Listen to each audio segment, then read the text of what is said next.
Alam mo kaibigan, kami gumagawa ng pandesal. At kapag niluto mo siya, naku, amoy na amoy mo sa buong bahay. Amoy pa lang, gutom ka na. Malambot, mainit, at masarap kainin. Pero ito yung problema. Kapag naiwan mo yung tirang pandesal sa labas, hindi mo nilagay sa ref, may nangyayaring hindi maganda. Araw-araw, unti-unting tumitigas. Yung crust at loob nito tumitigas. Hanggang sa dumating ang araw na parang bato na siya. Imbis na pampalambot na sikmura, pwede na pampukpok ng pako. Tama ba?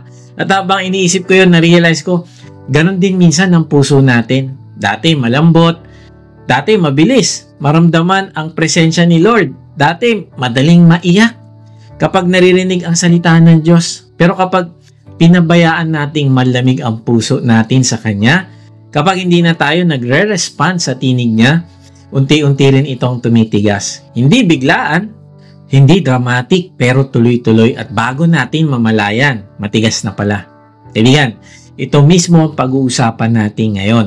Tinutuloy natin ang series natin na Heart Check at ang mensahe natin ay may pabanggat na ang matigas na puso o the hardened heart.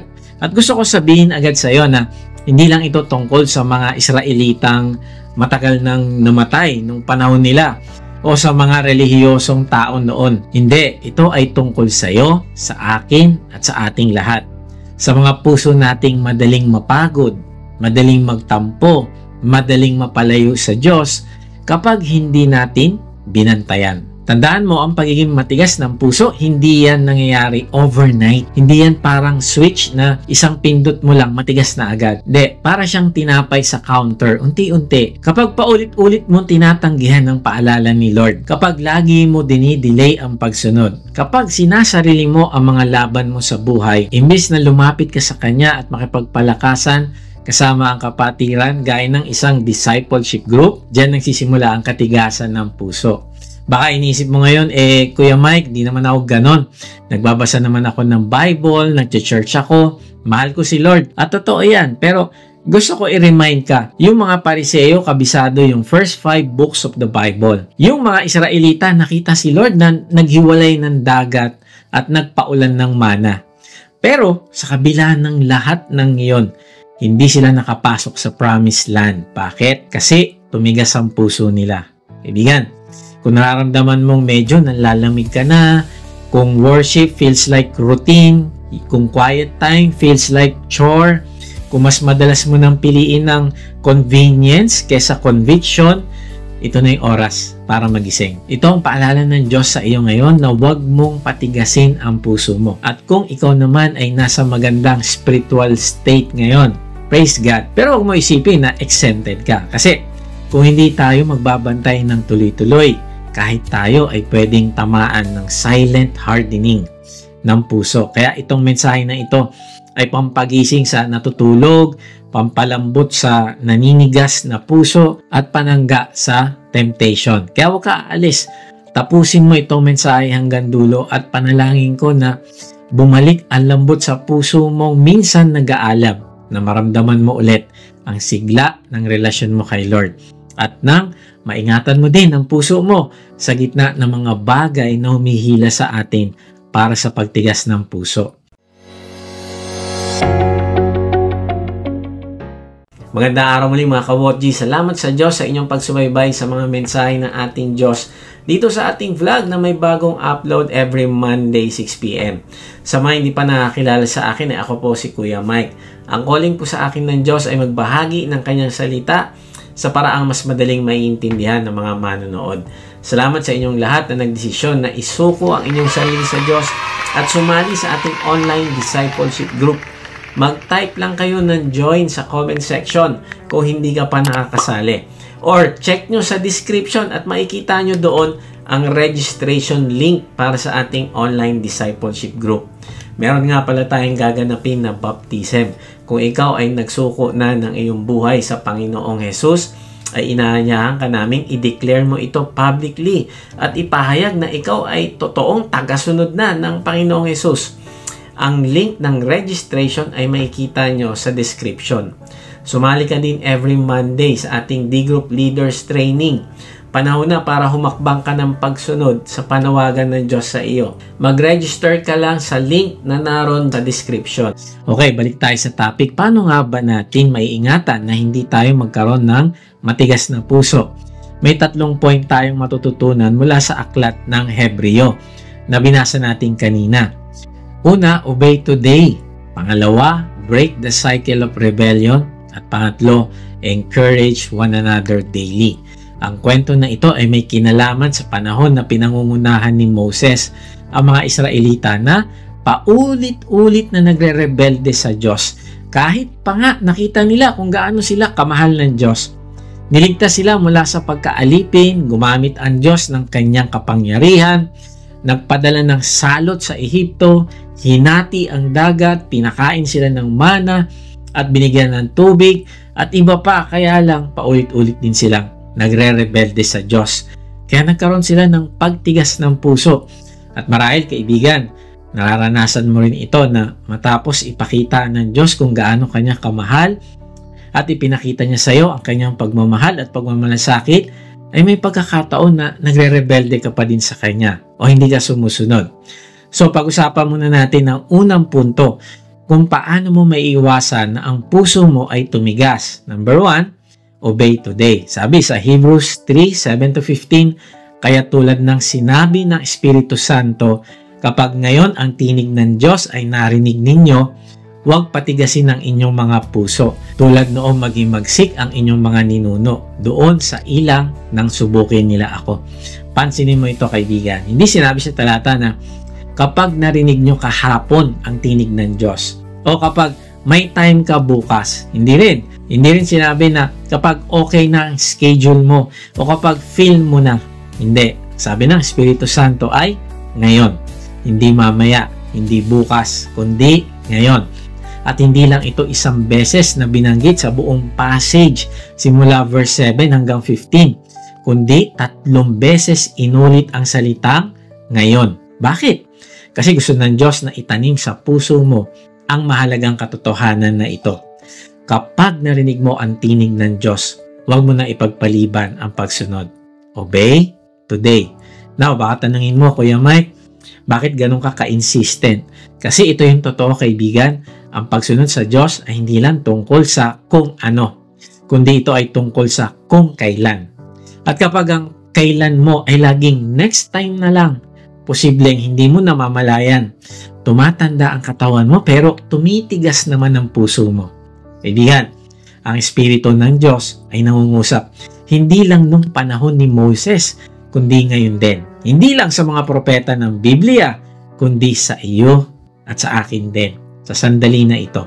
At kapag ang Diyos ay nangungusap sa puso mo, kapag kinukumbinsi ka niya, kinakalabit ka, tinatawag ka, pinapabago ka, yan ay ituring mong sagradong sandali.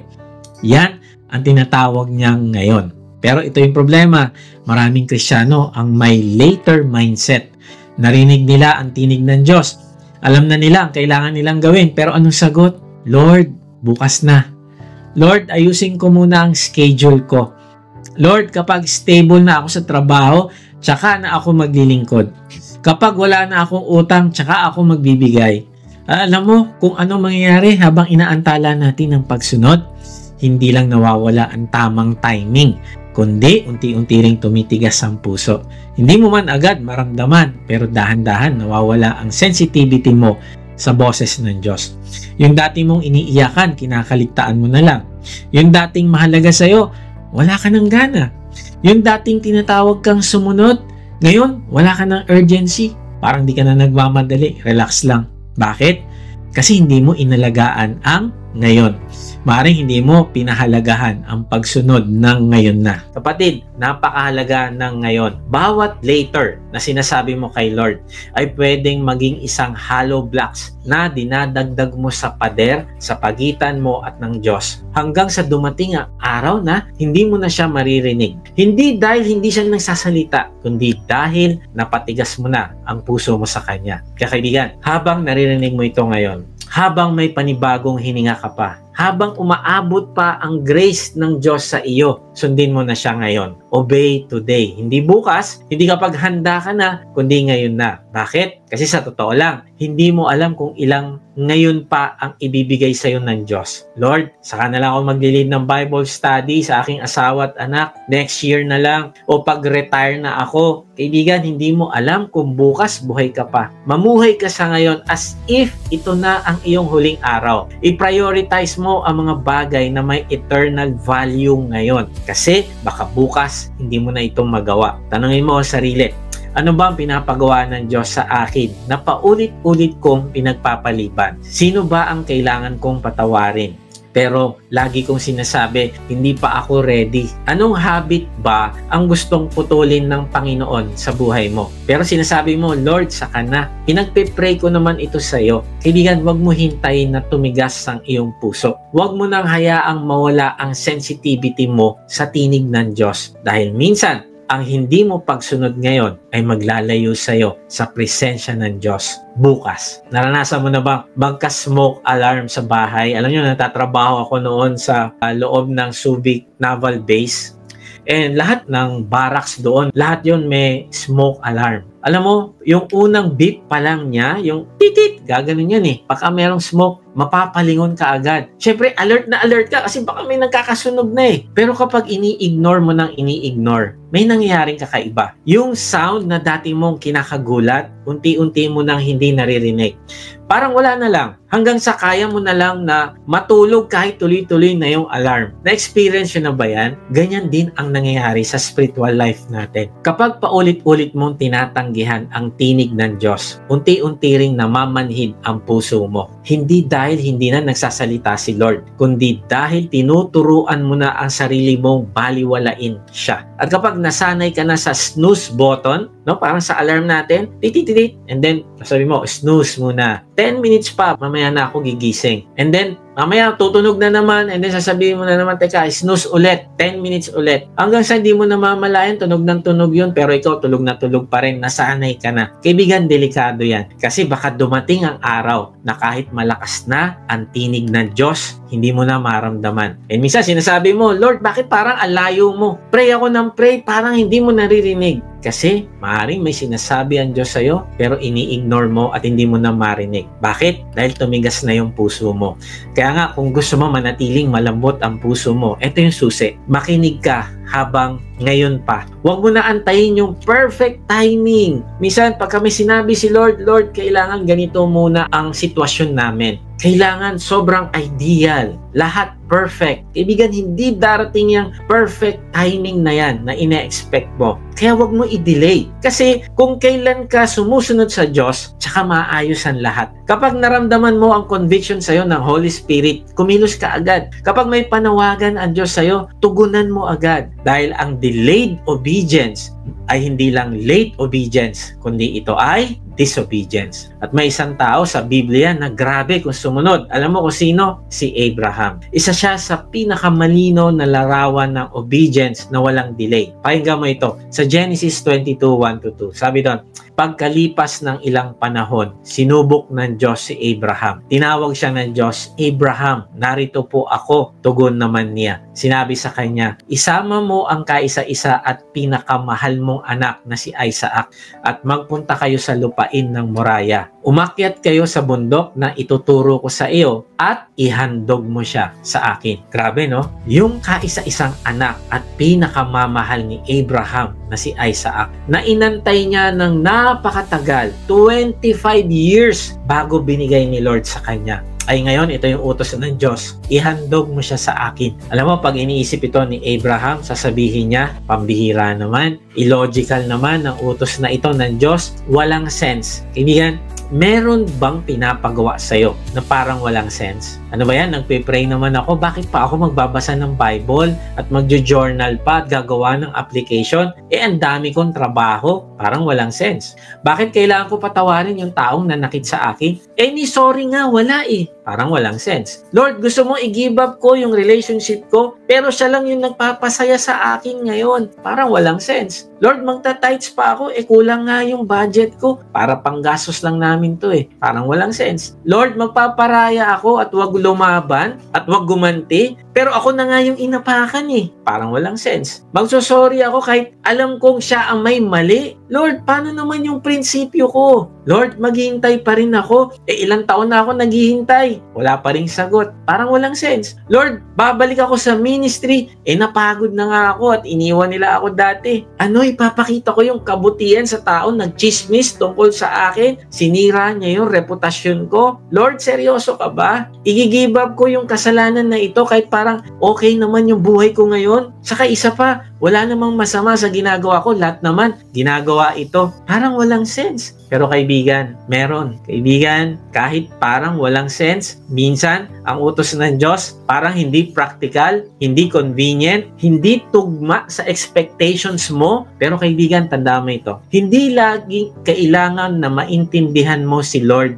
bago ka sumunod. Kasi kung susunod ka lang kapag naunawaan mo na ang lahat, ay hindi yan obedience. Yan ay analysis. Hindi yan pananampalataya. Pero si Abraham, iba. Sabi sa Genesis 22:3, kinabukasan, maagang bumangon si Abraham at nagsibak ng kahoy na gagamiting panggatong sa handog na susunugin. Inihanda niya ang asno at umalis kasama si Isaac at ang dalawang aliping lalaki papunta sa lugar na sinabi ng Diyos sa kanya. Ano sabi sa talata? Maagang bumangon si Abraham. Walang tanong-tanong, walang debate, walang analysis paralysis. Hindi niya sinabi, Lord, pwede ba bukas na lang? O puyat kasi ako eh. O sigurado ka ba talaga sa decision mo na yan, Lord? Alam mo ba, si Abraham ay may mga tauhan na pwedeng gumawa ng mga bagay na ginawa niya. Pwedeng sila ang maghanda sa asno. Sila ang magsibak ng kahoy. Pero siya mismo yung gumawa. Bakit? Kasi para sa kanya, ang pagsunod kay Lord ay personal at hindi dapat ipagpaliban. Hindi niya sinabi,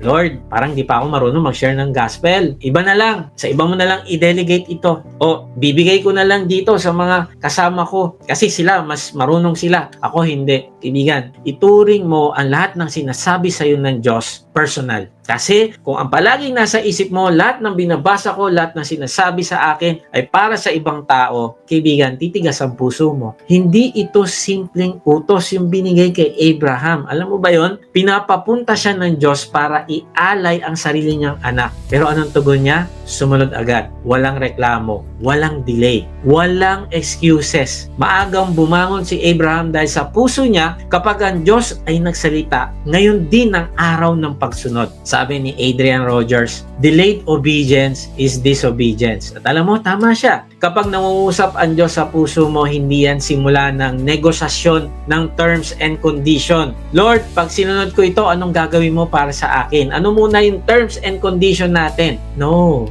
Hindi din yan suggestion lang na kung kailan mo feel o kung anong convenient sa'yo. Kaibigan, yan ay direksyon mula sa isang ama na nagmamahal sa kanyang anak. Ang bawat utos ng Diyos ay pagmamahal niya sa'yo.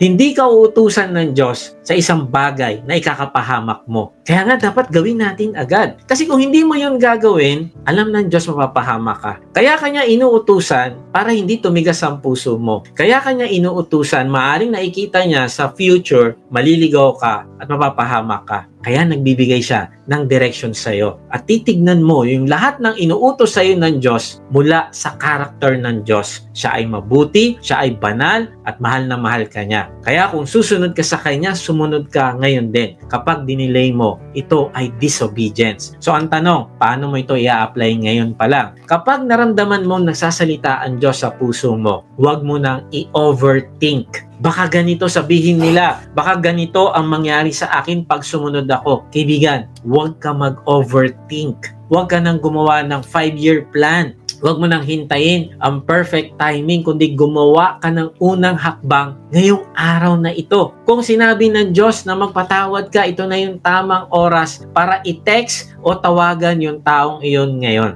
Kung sinabi ng Diyos na maging generous ka, oras na para baguhin ang budget mo ngayon. Kung sinasabi ng Diyos na kausapin mo asawa mo o anak mo tungkol sa isang mabigat na usapin, huwag mo na ipagpaliban, huwag mo antayin na maghiwalay pa kayo, huwag mo antayin na yung iyong anak ay lumaya sa iyong bahay. Kung sinasabi ng Diyos sa iyo, magpakumbaba ka. Alam mo, meron akong kausap kahapon and sabi ko sa kanya, alam mo, para makita ng asawa mo na ikaw ay sincere, ikaw ay seryoso. Kung kinakailangang magpakumbaba ka, lumuhod ka sa kanya, pakita mo na mahal mo siya at talagang ikaw ay repentant, gawin mo ngayon na. Kasi kung hindi, maaaring maghiwalay kayo, maaaring mapahamak ang buong pamilya nyo. Ibigan, simulan mo ngayon. Hindi ko alam kung ano sinasabi ni Lord sa'yo, pero simulan mo na ngayon. Bakit? Kasi ito yung katotohanan. Sa bawat pagkakataong dinidelay mo ang pagsunod, tinuturuan mo yung puso mo huwag maging sensitibo sa Diyos. Sa bawat mamaya na lang, Lord, nagtatayo ka ng pader sa pagitan ninyo. Sa bawat postponement, isang hakbang ka palapit sa pusong matigas. Pero ito yung maganda. Sa bawat pagkakataon na agad kang tumutugon sa tinig ng Diyos, pinapalambot mo ulit ang puso mo. Sa bawat yes Lord na walang delay, pinapanatili mong bukas ang puso mo sa pagkilos ng Holy Spirit. Sa bawat mabilis na pagsunod, pinipili mo ang landas ng pagpapala at buhay. Kaya ito yung hamon ko sa iyo ngayon, kaibigan. Anong sinasabi ng Diyos sa puso mo ngayon? Saang area ng buhay mo siya matagal nang kumakatok pero hindi mo pa rin inaasikaso? Anong hakbang ng pagsunod ang paulit-ulit mong pinagpapaliban? Kaibigan, wag mong hayaang matapos ang mensahe na ito na hindi ka tumutugon sa tinig ng Diyos. Huwag mo nang antayin ang bukas. Baka bukas, medyo mas matigas na ang puso mo. Baka bukas, mas mahina na ang boses niya sa'yo. Hindi dahil hindi siya nagsasalita, kundi dahil hindi mo na siya naririnig. Ngayon yung panahon, ngayon na yung sandali. Ang lambot ng puso mo nakasalalay sa bilis ng iyong pagsunod. Obey today dahil baka bukas iba na ang puso mo. So paano nga ba natin maiingatan na hindi tayo magkaroon ng matigas na puso? Una, obey today. Pangalawa, resist the cycle of rebellion. Now, tingnan natin anong ibig sabihin nito na i-resist natin yung cycle ng rebellion. Hebrews 3:9-10. Basahin natin ito. Ako ay tinuksot doon ay sinubok ng inyong mga magulang. Bagamat nakita nila ang mga ginawa ko sa loob ng 40 taon, kaya't naput ako sa kanila at sinabi ko, lagi silang lumalayo sa akin. Ang mga utos ko'y ayaw nilang sundin. Napansin mo ba yung salita na sa loob ng 40 taon? Grabe no? 40 years. Ibig sabihin, hindi lang ito isang beses na pagkakamali. Ang sabi dyan sa talata, lagi silang lumalayo sa akin. Hindi ito isang, oops, sorry, nakaligtaan lang. Hindi ito isang aksidente lang, kundi paulit-ulit ito. Merong cycle. Pag nakagawa ng kasalanan, magigilty, hihingi ng tawad sa Panginoon. And then, pag pinatawad ng Panginoon, maya-maya, balik na naman. And then, magigilty ulit. And then, hihingi ng tawad sa Panginoon. And then, papatawarin na naman sila ng Panginoon. Maya-maya, ibibless na naman sila. Bibigyan sila ng bagong king, bagong savior. Pero, maya-maya, babalik na naman sila sa dati. Hanggang sa paulit-ulit na, tumitigas na cycle. Paulit-ulit na pagtanggi sa boses ng Diyos at sa kanyang mga kapamaraanan. At dito natin makikita ang pangalawang mahalagang katotohanan. Resist the cycle of rebellion. Dahil ang pusong matigas, lalong tumitigas. Merong process. Ang nilagay ko sa title natin, The Hardened Heart. Hindi ko sinabing the hard heart kasi merong process. Sa ayaw at sa gusto mo, kapag nagsisimula kang hindi sumunod sa Diyos, nasasanay ka. At yun ang proseso. Nagiging cycle na siya. Imaginin mo ang puso mo, parang isang pirasong wax. Kapag mainit at malambot ito, madali mo siyang matatakan gamit ang isang pangmarka. Mag-iiwan ito ng malinaw at magandang marka sa kanya. Bakit? Kasi malambot pa eh. Pero ano nangyayari kapag lumamig na yung wax? Kapag tumigas na, kahit anong diin mo ng pangmarka, walang markang maiiwan. Ganyan mismo ang nangyayari sa mga Israelita. At ganyan din ang pwedeng mangyari sa iyo at sa akin. Noong una, nung nagreklamo sila sa disyerto, medyo malambot pa yung puso nila. Kaya pa silang disiplinahin ng Diyos. Pero sa bawat pagkakataon na pinipili nilang magrebelde kaysa magtiwala, sa bawat reklamo kaysa magpasalamat, sa bawat takot kaysa pananampalataya, unti-unti tumitigas ang puso nila. Hanggang dumating sa puntong sabi ng Diyos, lagi silang lumalayo sa akin. Grabe, no? Ako nasyak ako rito. Nung sinabi ng Diyos, lagi silang lumalayo sa akin. Alam mo, naisip ko, tinitignan pala tayo ng Diyos. Nakatingin siya sa atin. Tinitignan niya lagi, susunod ba ito sa akin? Mahal ba talaga ako nito? Every time na nagdi-disobey tayo, nakatingin ng Diyos. And kaibigan, huwag mo antayin na sabihin ng Diyos, lagi kang lumalayo sa akin. Yung salitang lagi, alam mo kaibigan, nakakatakot ito. Kasi ibig sabihin, hindi na ito isolated incident,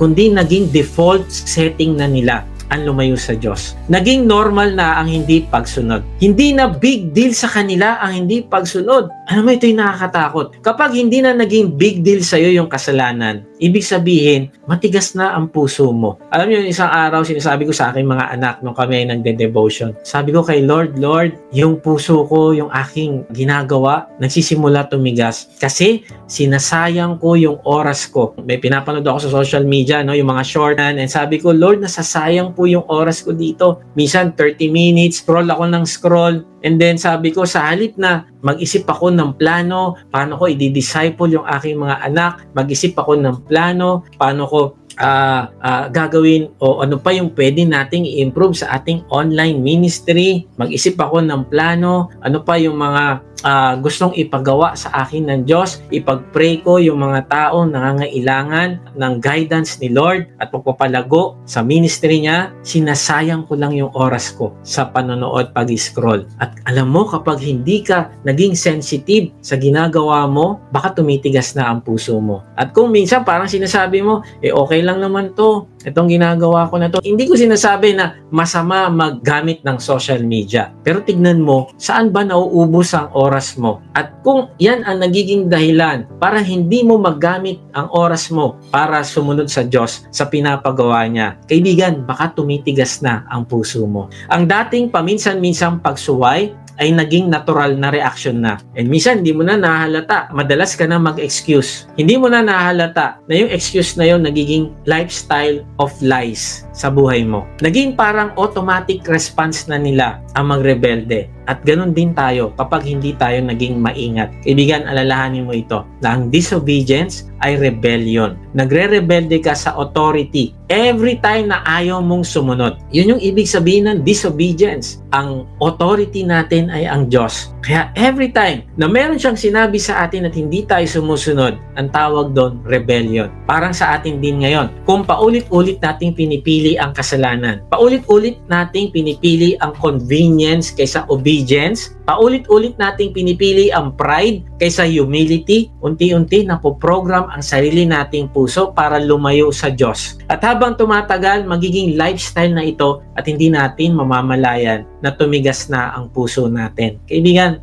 ito ang delikado sa cycle of rebellion. Hindi siya laging obvious sa umpisa. Minsan, subtle lang. Maliit na compromise dito, maliit na excuse doon, hanggang sa bago mo mamalayan, default mo na palang hindi sumunod sa Diyos. Kaya kapatid, kung may pinapakita si Lord ngayon sa iyo na paulit-ulit mong nilalabanan, tandaan mo, mas madaling putulin ang cycle habang maaga pa, bago pa ito maging bahagi ng pagkatao mo. Imaginin mo ang isang tao na nagsimula lang sa maliit na white lies para lang makaiwas sa awkward moment o may hirap na sitwasyon. Sa umpisa, nakakaramdam pa siya ng bigat ng konsensya, naiinis siya sa sarili niya kasi alam niya nagsisinungaling siya, pero habang paulit-ulit niyang ginagawa ito, unti-unting nawawala yung kirot ng konsensya. Hanggang sa dumating sa punto, mas madali na lang magsinungaling kaysa magsabi ng totoo. Ang dating minsan lang nakasinungalingan ay naging automatic response na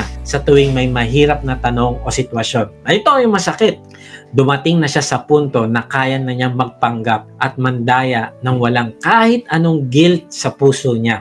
Ito na yung sinasabi ng Biblia sa 1 Timothy 4:2. Basahin natin ito. 1 Timothy 4:2, ang mga katuroang ito'y pinalalaganap ng mga taong sinungaling at may mga manhid na budhi. Yung salitang manhid na budhi o sa ibang salin, seared conscience ay larawan ng budhing nasunog at nawalan na ng pakiramdam. Tulad ng balat na nasunog. Hindi na ito sensitibo. Kahit tusukin o sugatan, ganun din sa spiritual. Kapag paulit-ulit nating nilalabanan ang pamantayan ng Diyos, ang panuntunan niya, nawawala yung sensitivity natin sa tama at mali. Kapatid, yan ang delikado sa cycle of rebellion. Hindi ka biglang titigil sa pakikinig sa Diyos, pero sa bawat maliit na compromise, sa bawat maliit na pagsuway, unti-unti kang nagiging manhid. Hanggang sa dumating sa punto na kahit malinaw na ang utos ng Diyos, parang wala ka nang naririnig. At yan ang simula ng pusong matigas. Seared conscience. Imagine mo si Paraon noong panahon ng 10 salot sa Ehipto. Ito'y isa sa pinaka nakakatakot na larawan kung paano ang paulit-ulit na pagtanggi ay nagiging progresibong pagtigas ng puso. Sa unang 5 salot, malinaw ang sinasabi ng Biblia na si Paraon mismo ang nagpapatigas ng kanyang puso. Halimbawa, Exodus 8:15, matapos ang salot ng mga palaka, ganito ang nakasulat. Ngunit nagmatigas muli ang Paraon nang ito'y makahinga na naman ng maluwag. Grabe, no? Alam nyo, marami sa atin, lungkot na lungkot tayo. Sabihin natin kay Lord, Lord, iligtas mo na ako dito. Lord, gawin mo na ito. Nahihirapan na ako. And then, tignan mo yung Paraon, nang siya'y makahinga na naman ng maluwag.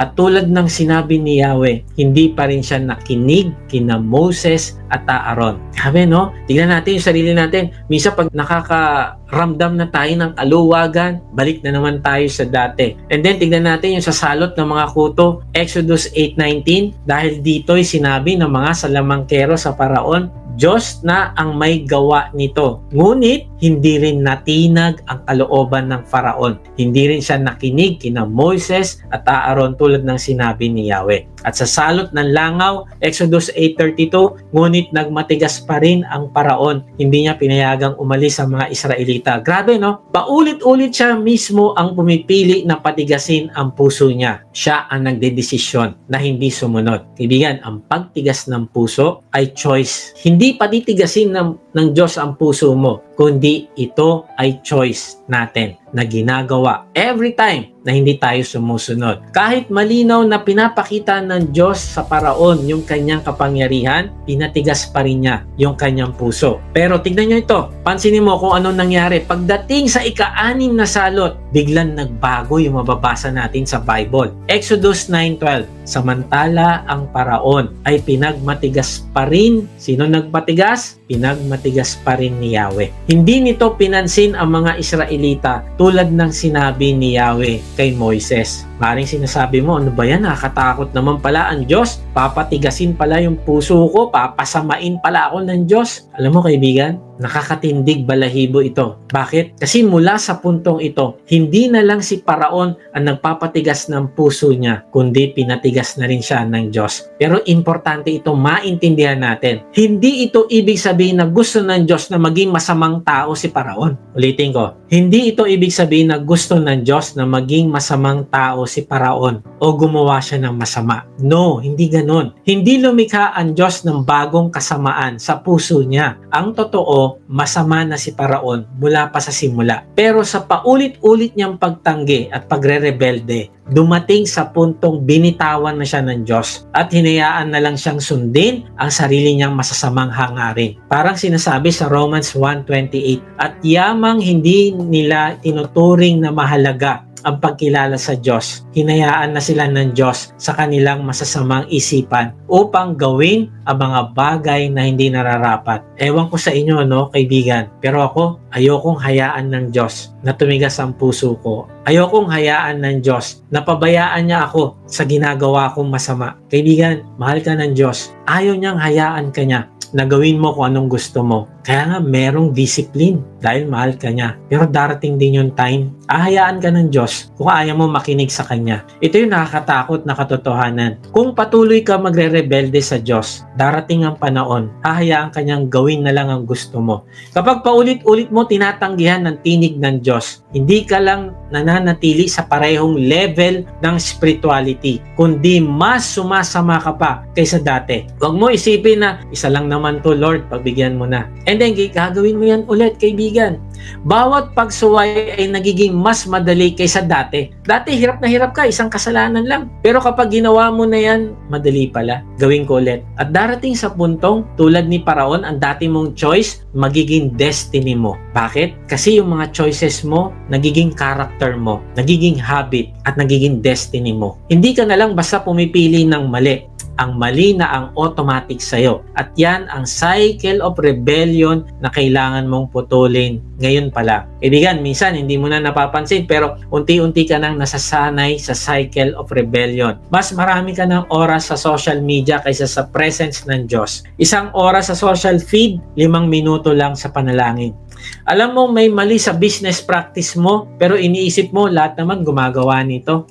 Sinabi na ni Lord na magpahinga ka para pagalingin ang puso mo pero push ka pa rin ng push sa sarili mong agenda. Tinutulungan ka na niya mag-move on pero patuloy mo pa rin binubuksan ang pinto sa mga dating sugat at maling tao. Minsan napapalitan mo na ang pagsamba ng paggawa. Busy ka sa ministry pero hindi ka na marunong makinig at magpahinga sa Kanya. Patuloy ka rin nakikipag-ugnayan sa mga taong malinaw naman. Alam mo na nagdadala sila sa iyo palayo sa Diyos. Sinasabi mong influencer ka sa kanila pero sa totoo lang, sila ang mas nakaka-influence sa iyo. Mas excited ka na ngayon sa promotion kaysa sa proseso ng Diyos. Mas gusto mo ang posisyon gaya ng D-group leader pero ayaw mo dumaan sa proseso.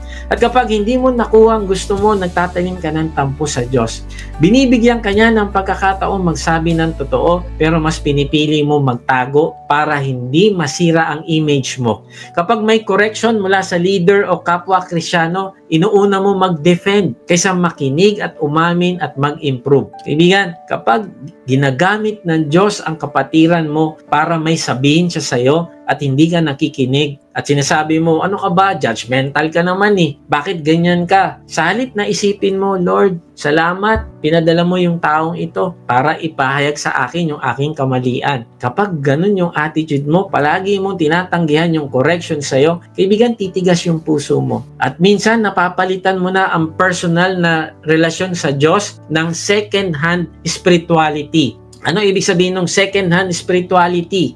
Nakikinig ka lang sa preaching o podcast ng iba pero ikaw wala kang sariling pakikinig sa tinig niya. Wala kang sariling pagbubukas ng Bible at pag-aaral nito. Wala kang sariling pagko-connect ng mga sinasabi niya sa iyo sa buhay mo. Hindi mo sinusulat, hindi mo inaaral, hindi mo ina-apply sa buhay mo. Ang para sa iyo, makinig ka ng makinig. Kaya maraming Kristyano, maraming alam sa Bible. Gustong-gustong umattend ng D-group para ipahayag yung nalalaman niya. Pero yung pag-a-apply, kokonti. Hindi ka nagkakaroon ng personal na pakikipag-usap sa Diyos sa pamamagitan ng pagbabasa ng Kanyang salita at pagsusulat ng application mo. Kapatid, ang problema sa cycle of rebellion ay hindi mo mapipigilang lumalim ito kapag hindi mo agad pinutol. At habang pinapabayaan mo, mas mahirap itong wakasan. Mas pinapaniwalaan mo na ang sarili mong katwiran kaysa sa Diyos. Kaya ang hamon ko sa iyo ngayon ay putulin mo na ito. Hindi bukas, hindi next week. Maganda yung sabi sa The Bible Project. Sabi doon, when human evil goes unchecked, bad things happen. And bad people can sometimes turn into monsters. At a clear point in the story, he crossed a point of no return. Kapatid, yan ang nakakatakot na realidad ng cycle of rebellion. Dumadating sa puntong wala nang balikan kapag tinawid mo yan. Pero ito yung gusto ko marinig mo. Mahal ka ng Diyos. Sa tulong niya, pwedeng mabasag ang cycle na yan. Hindi ka nakatadhana na maging matigas ang puso mo. Hindi ka dinesign ng Diyos para mapahamak. Ang gusto niya, mahalin ka niya, magkasama kayo, ma-restore yung relationship, lumago yung pagmamahal mo sa Kanya, lumago yung pagmamahal mo sa ibang tao, at ma-glorify mo siya sa buhay mo. Kaibigan, di mo kailangang ulit-ulitin ng parehong pattern ng pagsuway. Mas malaki ang grace ng Diyos kaysa sa rebellion mo. Pero kailangan mong pumili na putulin ang cycle habang malinaw mo pang naririnig ang tinig niya. Paano? Una, kilalanin mo muna yung pattern. May mga area ba sa buhay mo na paulit-ulit kang gumagawa ng parehong mali? May kasalanan ba patuloy mong binabalikan kahit alam mong mali? May bahagi ba ng buhay mo na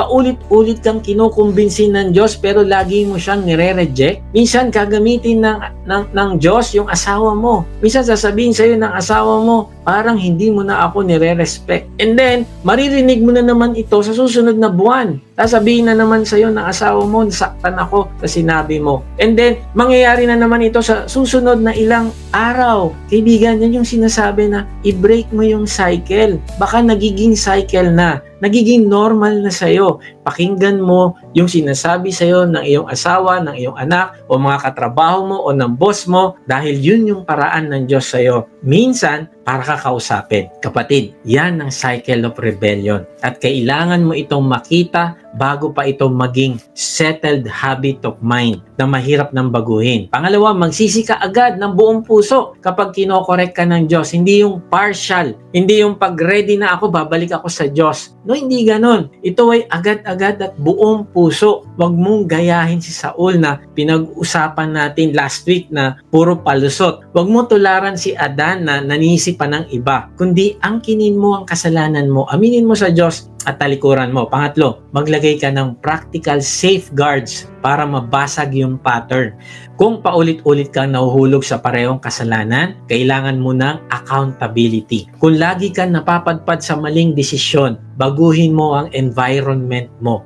Kung paulit-ulit kang tumatanggi sa Diyos sa parehong area, minsan kailangan ng drastic action para tuluyang masira ang cycle. Naalala ko yung aking anak, kapag nakita niya na sumusobra siya ng gamit sa kanyang cellphone, naku, meron siyang drastic action. Kapag nakikita niya hindi siya nakakatulog ng maaga, ang gagawin niya, magpe-pray siya at yung cellphone niya, ipapatago niya sa kanyang kapatid. The same thing, baka meron kang kailangang alisin o putulin. Gawin mo ito, kaibigan, upang hindi tumigas ang puso mo. Kahit masakit, kailangan mo itong gawin para lang lumambot muli ang puso mo. Marami akong tinanggihan sa buhay ko dahil nalaman ko na ito pala ay hindi kalooban ng Diyos. Marami akong iniwasan. Marami akong binigyan ng tuldok sa buhay ko. Halimbawa, ako ay madalas nadadapa sa pornography. Bago ko nakilala ang Panginoon, talagang sobra yung aking pagka-addict sa pornography. And then, dahil sa nakilala ko na ang Panginoon, hindi naman yun agad instant na nawala sa akin. Nandun pa rin yun sa brain ko. Meron siyang scar. Palagi siyang bumabalik. Palagi niya akong tinitempt. And then, anong ginawa ko sa cellphone ko? Sabi ko, Lord, kailangan ko ito putulin. At ang ginawa ko, nilagyan ko ito ng app na yung app na yon ay nagpe-prevent para hindi na mapunta doon sa site na madalas ko pinupuntahan. At naglagay din ako ng password. Merong feature yung aking cellphone. Pagka sinet mo siya na hindi siya pupunta doon sa mga illicit content o mga content na hindi kaaya-aya sa aking paningin at kaaya-aya sa Diyos, ay gagawin niya, ibablock niya. So ang ginawa ko, nilagyan ko yun ng password at binigay ko yun sa aking asawa. At yung asawa ko, syempre, hindi niya sa akin ibibigay yung password na yon para mabago ko ulit yung setting. So ano sinasabi ko? Gumawa ka ng drastic action. Kung ano yung nagtitrigger sa'yo para magpabalik-balik ka dyan, gawan mo ng paraan. Huwag mo sabihin sa sarili mo, kaya ko to, balang araw, may iwasan ko rin to. Kaibigan, hindi mangyayari yan. Meron kang kailangang gawin. Magsimula ka sa trigger. Ano nagiging trigger? Bakit ako napupunta dito? Kaibigan, anong cycle of rebellion ang umiikot sa buhay mo ngayon? Anong pattern ng resistance ang matagal mo nang inuulit? Anong bahagi ng buhay mo ang ayaw mo pa ring isuko sa pagiging Panginoon ni Kristo sa buhay mo? Kapatid, wag mo nang palampasin ang araw na ito nang hindi binabasag ang cycle. Break the cycle of rebellion. So, paano ba natin maiingatan na hindi tayo magkaroon ng matigas na puso? Una, obey today. Sumunod ka ngayon. Huwag mo ipagpaliban kasi titigas ang iyong puso. Pangalawa, break the cycle of rebellion. Yung kasalanan na naging habit na at naging automatic na sa'yo, putulin mo. Huwag mo hayaan na ang Diyos ay pabayaan ka na niya sa nasa ng iyong laman. At panghuli, encourage one another daily. Sabi sa Hebrews 3:13, sa halip, magpaalalahanan kayo araw-araw habang ang panahon ay matatawag pang ngayon. upang walang sino mang madaya sa inyo ng kasalanan at sa gayoy maging matigas ang puso. Nakikita mo ba kung anong ginagawa ng Diyos dito? Hindi niya tayo iniwang walang depensa laban sa proseso ng pagtigas ng puso. Hindi niya tayo pinabayaan para mag-isa sa laban na ito. Sa halip, binigyan niya tayo ng isang malinaw na divine strategy para mapanatiling malambot ang ating puso. Ano yun? Magpalakasan at magpaalalahanan araw-araw. Bakit? Dahil ang kapatiran ay nakakatulong magpanatiling malambot ang puso. Yung salitang magpaalalahanan dito ay mula sa salitang Griego na parakleo, na ang ibig sabihin ay to call to one side, o tinawag mo ang isang tao na tumabi sa iyo para tulungan ka. Ito rin ang parehong root word na ginamit ng Panginoong Hesus para sa Holy Spirit. Ang Holy Spirit ang Paraclete, ang ating tagapagtulong, tagapagpalakas ng loob at tagapagtanggol. Ibig sabihin, kapag tayo ay nag-e-encourage sa isa't isa, literal na tayo ay nagiging kamay, nagiging paa at tinig ng banal na spirito para sa buhay ng isa't isa. Now, pansinin mo yung salitang araw-araw, hindi lingguhan, hindi kapag feel. Kasi araw-araw gumagawa ng paraan ng kasalanan para linlangin tayo. Araw-araw binabayo tayo ng pressure sa buhay. Kaya nangihina tayo at nakakalimot na magtiwala sa Diyos. Araw-araw tinutokso tayong patigasin ang puso natin. Kaya araw-araw din dapat natin pinapalakas at pinapaalalahanan ng isa't isa. Kapatid, sa totoo lang, maraming Kristiyano ang tumitigas ang puso. Hindi dahil ayaw nila sa Diyos, kundi dahil walang tumutulong magbantay ng puso nila araw-araw. O kung ikaw mismo ay ayaw mo na meron kang accountability. Alam mo kung anong itsura ng daily encouragement? Ito yung kaibigan mo na bigla kang ite-text para lang sabihin, bro, sis, kumusta na ang conversation time mo? Anong talata ang nangusap sa iyo? At anong application mo tungkol sa sinabi sa iyo ng Diyos? Kaibigan, meron bang kapatiran na nangungumusta sa iyo? Meron bang kapatiran na nagpapaalala sa iyo? Inaalaw mo ba ang mga kapatiran mo? Halimbawa, yung mga kasama mo sa D-group, sinasabihan mo ba sila, mga kapatid, pwede nyo po akong kumustahin, accountable po ako sa inyo, gusto ko po lumago. Tanungin nyo po yung aking personal na relasyon sa Diyos. Tanungin nyo po yung aking spending time sa Kanya. Tanungin nyo po ako kung paano ako nagre-respond sa aking asawa, sa aking mga anak. Tanungin nyo po yung relationship ko sa kanila. Tanungin nyo po ako pagdating sa trabaho. Open po ako for correction. Kaibigan, kailangan natin ng bawat isa. Ito yung kapatiran na tatawag sa iyo kapag hindi ka nakita sa church, prayer gathering o discipleship group meeting, at hindi lang magtatanong kung nasaan ka, kundi magpipray kasama mo sa phone. Ang encouragement every day ay ito din yung discipleship group leader mo na marunong makiramdam kung discouraged ka at marunong din magturo ng verse na kailangan mong marinig sa oras na iyon. Ito yung kaibigan na kaya kang sabihan ng totoo kahit masakit. Kasi mas mahalaga sa kanya ang kaluluwa mo kaysa sa pride mo. Ito yung kapatid sa faith na kahit busy, magsisend ng worship song sa'yo, verses, kasi naramdaman niya kailangan mo ng encouragement. At sa kabilang banda, ganito rin ang itsura kapag wala kang daily encouragement. Ano itsura nun? Walang nagtatanong kung kumusta ang spiritual walk mo. Kaya madali kang bumalik sa dating gawi. Walang humahamon sa'yo kapag puro ka na excuses pag sumusunod kay Lord. Walang kumakapit sa'yo kapag pakiramdam mo gusto mo na sumuko. Kaya tuluyan ka na lumalayo. Walang nagre-remind sa'yo ng mga pangako ng Diyos kapag nakakalimutan mo na. Kaya kapatid, napakahalaga ng community ng kapatiran na hindi lang nakikipagkumustahan tuwing Sunday service. Kaibigan, kung hindi ka pa kasama sa isang online discipleship group, ay inaanyahan kita na sumama. At makikita nyo doon sa description,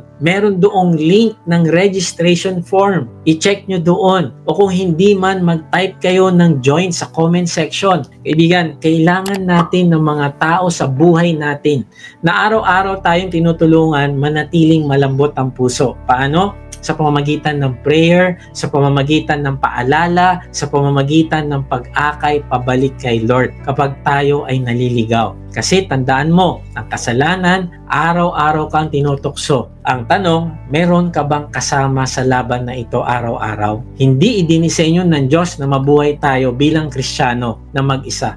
Hindi niya balak na lumaban tayo sa spiritual battles na parang Lone Ranger. Ginawa niya tayo para sa community. At sa community na yon, napapanatiling malambot ang puso natin sa Diyos. Paano? Dahil may mga taong humihila pabalik kapag naliligaw tayo. Nagpapalakas kapag nanghihina tayo at nagpapaalala ng katotohanan kapag nalilimutan natin. Nung bago pa lang ako sa pananampalataya, sumali ako sa isang discipleship group. Pero dahil sa sobrang abala ko sa trabaho, bihira ako makadalo sa aming mga meeting. Alam ko na pinagpipray ako ng leader ko. Lagi siyang nag-check sa akin. Pero distracted ang puso ko at laging trabaho ang inuuna. Kaya hindi ako masyado nakaka-attend ng aming D-group. Lumipas sa maraming buwan at doon ko naramdaman ang conviction mula sa Diyos na seryosohin ko na ang aking spiritual growth. Isang araw, nagdesisyon akong bumalik. Walang sabi-sabi, bigla na lang ako sumulpot sa aming meeting. At nagulat ako kasi hindi ko inaasahan na welcome pa rin ako sa group. Sinalubong ako ng aking leader ng bukas palad. Walang bahid ng pagtatampo o condemnation at sa halip, siya pa ang nag-encourage sa akin na magpatuloy. Ang mga kapatid ko sa D-group tuwan-tuwa din at niyakap ako na may pagmamahal. Walang panunumbat, puro kagalakan at pagtanggap lang. Mula noon nagsimula akong umattend ng regular. Naging bahagi sila ng aking mga tagumpay at maging ng aking mga pagsubok. Kung meron akong doubt, nariyan sila para ipaliwanag sa akin ang kalooban ng Diyos. Nariyan din sila para itaas ako kapag ako'y down at kailangan ng encouragement. Sila rin ang tumulong mag-ayos ng aming kasal. Naging magkukumpare, kumari kami. Malaki ang naging ambag ng grupong ito sa aking paglago sa Panginoon. At hanggang ngayon, magkakasama pa rin kami at patuloy na nag-encourage sa bawat isa. May nagsabi, one of the great benefits of healthy church relationships is loving correction. Having a meaningful personal relationship with other Christians means watching each other's back. This means warning our brothers and sisters in Christ when they are being pulled away into sin and helping them to resist temptation and error. Kaibigan, meron bang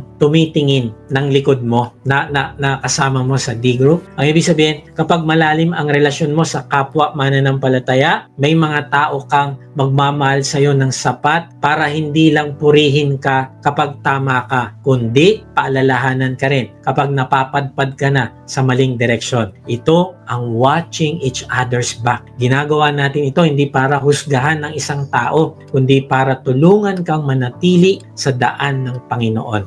Ganitong klaseng relasyon ang panlaban sa hardening of the heart. Kasi kapag wala kang mga kapatid na handang magsabi sa iyo ng totoo, kahit masakit, mas madaling malinlang ng kasalanan at manatili sa maling gawain. Pero kapag may nagbabantay sa iyo, may nagdadasal para sa iyo, at may handang magsabi, kapatid, mali na yan, balik tayo kay Lord. Mas malaki ang tsansa mong bumalik bago mahuli ang lahat. Kaibigan, anong nararamdaman mo kapag may tao na nagko-correct sa'yo? Naiinis ka ba? O nakikita mo ba itong pagpapakita ng pagmamahal? Binibigyan mo ba ng pahintulot ang iyong mga kapatid sa pananampalataya na magsabi ng totoo sa'yo kapag napapansin nilang lumilihis ka sa kalooban ng Diyos? Paano ka tumutugon kapag ang asawa mo o mga anak mo ay nagpapaalala na mali na ang direksyon tinatahak mo? Ano ang mas kinakatakutan mo? Yung masaktan ng pride mo ngayon dahil sa correction o yung magpatuloy sa maling landas hanggang tumigas ang puso mo?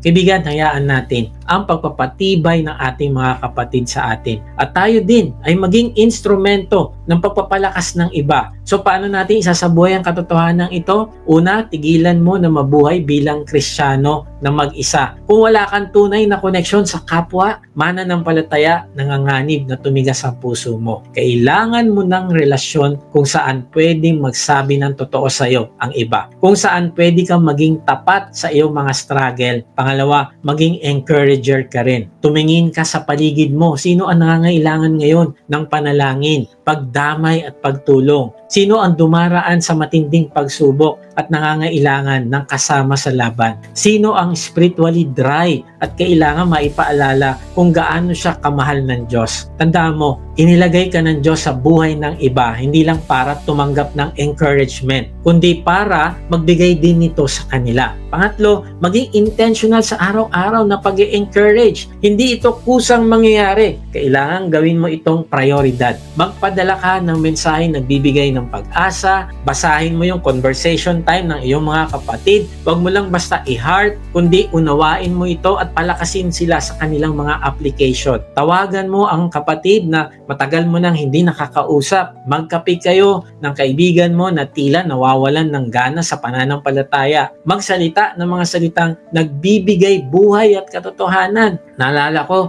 nag-design ako ng t-shirt na magi-spark ng conversation upang makapagbahagi ng kaligtasan sa mga taong makakausap ko at magtatanong tungkol sa aking t-shirt. Kailangan maging intentional tayo sa pagbabahagi ng hope sa iba. Pang-apat, maging bukas sa pagtanggap ng encouragement at accountability mula sa iba. Marami sa atin ang nagtayo ng pader sa puso dahil nasaktan tayo noon. Pero hindi solusyon ang isolation. Yan mismo ang magdadala sa iyo sa hardened heart. Kung hindi ka marunong magsabi ng tapat sa iyong mga kasamahan sa D-group, kailangang matuto maging open. Kailangan nating matuto maging vulnerable at hayaang magsalita ang iba sa buhay mo. Huwag mo isipin na kailangan maging malakas ako sa paningin nila. Hindi. Alam mo, maraming tao ngayon, palaging inisip nila kailangan maging perfect ako sa paningin nila, maging holy ako, kaya ayaw mag-open up. Kaibigan, hindi ka matutulungan ng iyong mga kapatiran kung hindi ka matututong mag-open up. Kaya nga, sino ang tinatawag ng Diyos na i-encourage mo ngayon? Huwag mo na ipagpabukas, gawin mo ngayon. Wala sa atin ang sapat na malakas para panatilihing malambot yung ating puso ng mag-isa. Wala sa atin ang sapat na matalino para makita ang lahat ng ating blind spots. Wala sa atin ang sapat na matapang para harapin ang bawat laban mag-isa. Kailangan natin ng isa't isa. Kailangan natin ng araw-araw na encouragement. Kailangan natin ng community na nagpapanatili ng puso nating malapit sa Diyos na nagmamahal sa atin. Kaibigan, marahil kinausap ka ng Diyos at nais mong bumalik sa Diyos. Ngayon na yung tamang panahon ng pagsuko. Kung mananampalataya ka sa Panginoong Hesus, ngayon na siya ang nagbayad ng iyong kasalanan sa krus at babaguhin ka niya. Bibigyan ka niya ng bagong puso. Sabi sa Ezekiel 36:26, basahin natin ito. Bibigyan ko kayo ng panibagong puso at lalagyan ko kayo ng bagong espiritu. Aalisin ko ang pusong bato at bibigyan ko kayo ng pusong laman. Kaibigan, papalitan ng Panginoon ang pusong bato ng pusong laman kung ipapahayag mo ang iyong pananampalataya sa Panginoong Hesus. Paano mo ito gagawin? Gawin mo ito sa pamamagitan ng isang panalangin. Sabihin mo sa Kanya, Panginoong Hesus, inaamin ko po na ako po'y makasalanan. Patawarin niyo po ako. Alam niyo po yung lahat ng aking ginawa. Wala po ako may tatago sa inyo. Alam niyo po yung pagre-rebelde ko sa inyo. Alam niyo po kung gaano katigas yung puso ko. Patawarin niyo po ako. Nananampalataya po ako na ikaw ang nagbayad ng lahat ng aking kasalanan sa krus. Ngayon nga, binubuksan ko na yung aking puso. Pumasok ka at manahan sa akin. Tinatanggap po kita bilang aking Panginoon at tagapagligtas. Maraming salamat po sa pagpapatawad ng lahat ng aking kasalanan. Salamat po at isang araw makakasama kita sa langit. Tulungan niyo po ako na magsikap na makilala ka, gawin ang kalooban mo at iwasan ang pagtigas ng puso. Amen. Alam mo kaibigan, kung ito ay ipinanalangin mo, ang Panginoong Hesus ay nasa iyo na. Kung sumabay ka sa panalangin natin bilang pananampalataya pagtanggap mo sa Panginoong Hesus, mag-iwan ka sa comment section ng salitang accept para makilala ka namin at masama sa aming panalangin para sa iyong paglagawang spiritual. Kung na-bless ka naman sa message na ito, inaanya kita mag-subscribe sa aking YouTube channel upang ma-notify ka pag may bago na kaming video. Ibahagi mo din ang mensahe na ito sa iba ng mga nanghihina, nangangamba sa buhay at nasa kapighatian upang ma-encourage sila na lumapit sa Diyos na nagmamahal sa atin. Kung gusto mo namang mas makilala pa ang Diyos, sumama ka lang sa aming online discipleship group. Type mo lang ang salitang join sa comment section or check mo ang registration sa link sa description. Salamat nga pala sa mga nagsusupport sa ating ministry at kung gusto mong maging partner sa ministry na ito na magamit ka ng Diyos sa pagpapalaganap pa ng kanyang salita at pagtulong sa mga nangangailangan ay inaanyahan kita mag-support financially sa ating gawain. Meron tayong link sa ating give page sa description Pag hindi nyo nakita ang link ay mag-type lang kayo ng partner sa comment section at papadala namin kayo ng link. Ang aking iwan sa inyo ay isang paalala. Huwag nating hayaan na ang puso natin ay tumigas. Huwag nating hayaan na ang Diyos ang magpatigas ng ating puso. Kasi the moment na patuloy-tuloy nating pinapatigas yung puso natin, ang mangyayari ay tayo mismo ang magsasuffer. Tayo mismo yung malalayo sa Diyos. Tayo mismo yung mapapahamak. At hindi lang ikaw ang maaapektuhan. Maaapektuhan ang iyong asawa, ang mga mahal mo sa buhay, ang iyong anak, ang iyong trabaho. Kapag matigas ang puso mo, maraming madadamay. Ang isang kasalanan, huwag mo isipin na ikaw lang ang maapektuhan. Ang kasalanan ay makakaapekto sa mga taong mahal mo sa buhay. Kaya nga, ang hamon ko sa iyo, kaibigan, suriin mo ang puso mo araw-araw. Ikaw ay sumunod, hindi bukas, kundi ngayon. Kaibigan, hindi ko alam kung ano yung pinagdadaanan mo, hindi ko alam kung ano yung mga bagay na pinapagawa sa iyo ng Diyos pero patuloy mong pinagpapaliban. Pero sinasabi ko sa iyo ngayon, mahal ka niya at gusto ka niyang bigyan ng chance na magbago. Kaya ngayon yung desisyon, ibigay mo sa Diyos ang lahat ng pagsunod, pagtitiwala at pagmamahal. At makikita mo na ang buhay mo ay magbabago. Kung paano niya binago si Moses, si Abraham, si David, si Pablo, kung paano niya binago yung puso ko, kung paano niya binago si Brother Henner, si Sister G, si Donna, si Virgie, o kahit sino sa inyo. Ako nakita ko kanina, nandyan si Mary Jane, si Evangeline, nakita ko doon sa ating web app, kung paano niya binago kayo na mga bago na nanonood dito sa ating YouTube channel ay babaguhin niya din. Kaya wag nating isipin na ang Diyos ay masama. Ang Diyos ay masama yung plano sa atin. No, mahal na mahal ka ng Diyos. Dahil mahal ka niya, gusto niyang mahalin mo rin siya. Paano mo papakita sa kanya na mahal mo siya? Kung ikaw ay susunod. Ipapakita mo sa kanya na ang puso mo ay malambot. Handang tumanggap ng lahat ng itatanim niya sa puso mo at handa ka na sundin kung ano man yung tinanim niya. God bless po sa inyo lahat.